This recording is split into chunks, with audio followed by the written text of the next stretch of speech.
देखिए green TV YouTube पर भी, बस सब्सक्राइब करें और बेल आइकन दबाएं।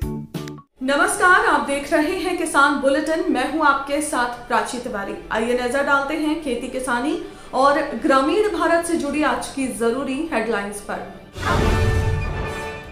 बारिश के कारण बर्बाद हुई किसानों की फसलें, जोरदार ओलावृष्टि ने किया तबाह। 10,000 रुपए की लागत से शुरू की थी सीताफल की खेती, आज हो रही है 10 लाख रुपए की कमाई। अब सिर्फ 42 घंटे में राजस्थान से बांग्लादेश पहुंचेंगे किन्नू, 5-6 दिनों तक नहीं करना पड़ेगा इंतजार। जहां एक तरफ देश भर में लोग नए साल की खुशियां मना रहे हैं, तो वहीं दूसरी तरफ बदलते मौसम का रुख और प्राकृतिक आपदाएं किसानों को साल के आखिर में भी नुकसान देकर जा रही हैं। जी हां, दरअसल महाराष्ट्र के औरंगाबाद जिले के कई तहसीलों में अभी हाल फिलहाल में हुई जोरदार बारिश और ओलावृष्टि की वजह से खेतों में खड़ी रबी फसल को काफी नुकसान पहुंचा है। खबर की माने तो सबसे ज्यादा नुकसान इस दौरान औरंगाबाद जिले के वैजापुर तहसील के किसानों को हुआ है। यहाँ ओले गिरने की वजह से किसानों के खेतों में लगभग तैयार हो चुकी रबी फसल पूरी तरह से बर्बाद हो गई है। तो वहीं दूसरी तरफ औरंगाबाद के पैठण तहसील में भी अभी कुछ वक्त पहले हुई बारिश ने वहां के गन्ना, कपास और बाजरा उत्पादक किसानों को बर्बाद कर दिया था। प्राकृतिक आपदा के चलते बर्बाद हुई फसलों को लेकर पैठण तहसील के किसानों का कहना है कि उन्होंने अपने हाथों से फसल तैयार कर उसकी देखभाल की थी और सोचा था कि फसल पकने के बाद बाजार से कुछ मुनाफा वो कमा पाएंगे, लेकिन केवल 10 मिनट की बेमौसम बरसात ने किसानों की सारी मेहनत पर पानी फेर दिया और जिस फसल को उन्होंने अपने खून पसीने की कमाई से उगाया था, उसे उनकी आंखों के सामने ही तबाह कर दिया। हालात तो ये हो चुके हैं कि अब एक और झटका किसानों को आत्महत्या के लिए मजबूर कर सकता है। एक किसान ने बताया कि उसने पिछले साल कपास लगाई थी, मगर ज्यादा बारिश की वजह से वो बर्बाद हो गई। इस साल भी उसके साथ ऐसा ही हुआ। जब उसने जवारी की फसल लगाई तो बेमौसम बारिश की वजह से 10 मिनट की बरसात ने पूरे खेत में खड़ी फसल को बर्बाद कर दिया। किसानों की मांग है कि केंद्र सरकार और राज्य सरकार को किसानों की तरफ ध्यान देना चाहिए, वरना किसानों पर संकट आ सकता है। पारंपरिक खेती से आमतौर पर किसान मुनाफा कमाने में पीछे रह जाते हैं। ऐसे में कई किसान पारंपरिक खेती से हटकर आधुनिक खेती या फिर बागवानी अपनाते हैं ताकि वो बेहतर उत्पादन के साथ अच्छी खासी कमाई भी कर सके। इसी कड़ी में गुजरात के वीरपुर के रहने वाले किसान मनसुख दुधात्रा ने भी पारंपरिक खेती को छोड़कर बागवानी करना शुरू कर दिया। आपको बता दें कि मनसुख दुधात्रा पिछले कई सालों से सीताफल, अनार, अमरूद और पपीते जैसे फलों की खेती कर रहे हैं। इतना ही नहीं, वो अपने फलों की मार्केटिंग सिर्फ गुजरात ही नहीं बल्कि राजस्थान और मध्य प्रदेश जैसे राज्यों में भी कर रहे हैं। साथ ही समय समय पर वो अपने उत्पादों की बिक्री के लिए उन्हें दुबई भी भेजते हैं, जिससे उन्हें सालाना करीब 10 से 11 लाख रुपए की कमाई होती है। एक खबर की माने तो मनसुख पहले देसी सीताफल की खेती करते थे, जिससे उनका प्रोडक्शन और कमाई दोनों ही कम थे, जिसके बाद उन्होंने थक हार कर हाइब्रिड किस्मों की तरफ अपना रुख किया, जिसके नतीजतन अब उनका प्रोडक्शन और आमदनी दोनों में ही इजाफा हुआ है।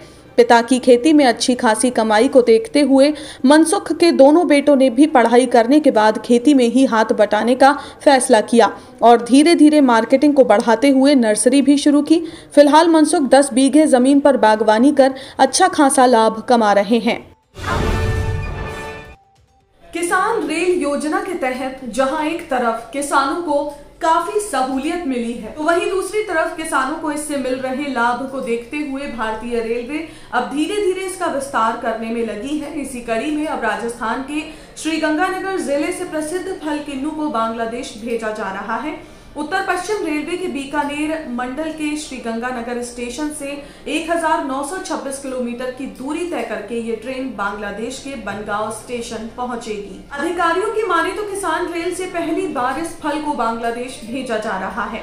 उत्तर पश्चिम रेलवे के मुख्य जनसंपर्क अधिकारी कैप्टन शशि किरण के अनुसार महाप्रबंधक उत्तर पश्चिम रेलवे विजय शर्मा की पहल पर उत्तर पश्चिमी रेलवे से किन्नू की पहली खेप लेकर किसान रेल श्री गंगानगर स्टेशन से बांग्लादेश के सीमावर्ती स्टेशन बनगांव के लिए रवाना हो गई है। श्री गंगानगर से पहली किसान रेल को स्थानीय सांसद निहाल चंद ने हरी झंडी दिखाकर रवाना किया है, जो कि 42 घंटे के अंदर ही अपने गंतव्य पर पहुंच जाएगा। एक जानकारी की माने तो आमतौर पर जब किन्नू को ट्रकों के जरिए बांग्लादेश तक भेजा जाता था तो उसमें करीब 5 से 6 दिन का समय लगता था, लेकिन अब कम समय में किसान अपने फल जल्दी से बांग्लादेश पहुंचा पाएंगे।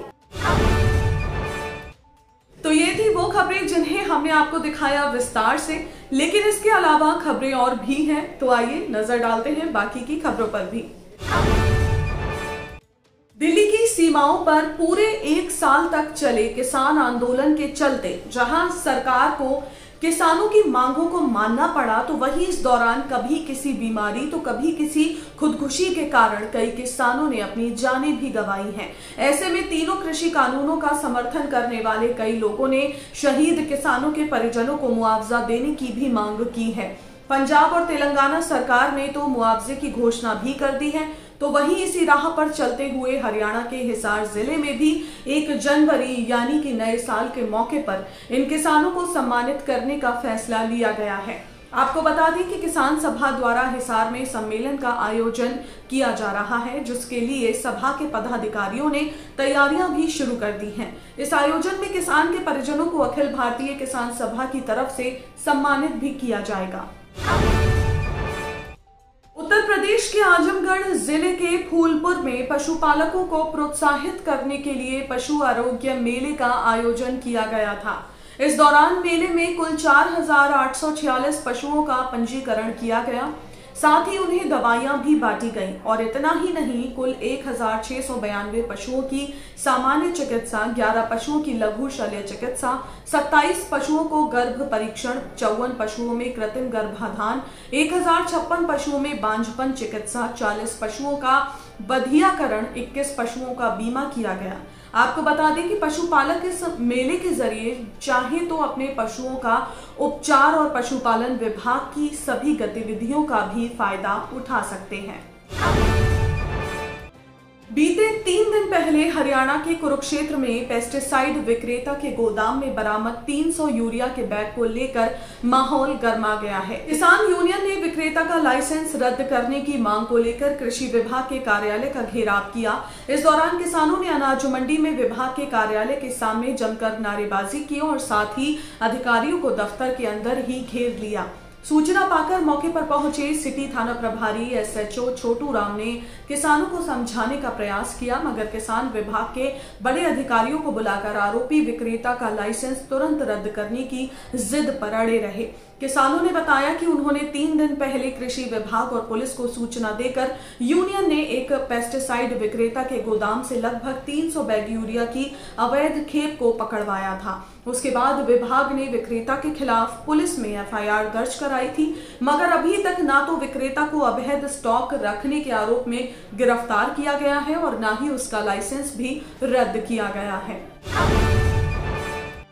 आज के किसान बुलेटिन में फिलहाल इतना ही। आप स्वस्थ रहिए और अपना ध्यान जरूर रखिए। फिलहाल मुझे दीजिए इजाजत। नमस्कार। देखिए ग्रीन टीवी YouTube पर भी, बस सब्सक्राइब करें और बेल आइकन दबाएं।